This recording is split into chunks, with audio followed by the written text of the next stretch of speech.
Taigi sveiki atvykę į mūsų su Džeriu pirmą video per YouTube, bet Džeris negalėjo žaisti, pasikviečiau Dovydą, kaip matote, didžiagalvį, protingolį. Bet ir šiandieną Gorilla Tagas įdėjo balandžio 1-osios update'ą ir tai padarė visiems arba didelės galvas, arba taip kaip tau rodo, didžėjančias ir mažėjančias.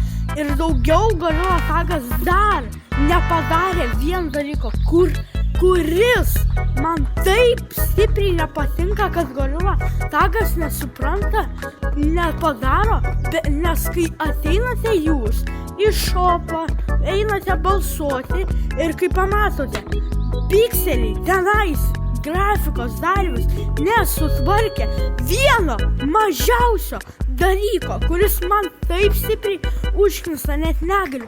Jeigu ateinam, žiūrėkit, matot kokios grafikos. Man šitas dalykas taip stipriai nepatinka. Net negaliu, sutvarkykit žaidimą. Ir jeigu dar einame va čia irgi tas pats. Visiškai tas pats. Lemingai, sutvarkyk savo žaidimą. Nepatinka man toksai, kaip būna. Galite sutvarkyti vieną dalyką.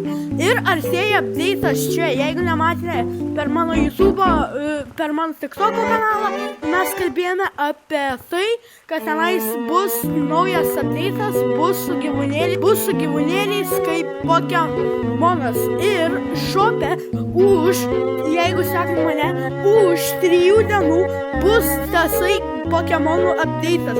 Tiek mes šiandienai su... pasikameros.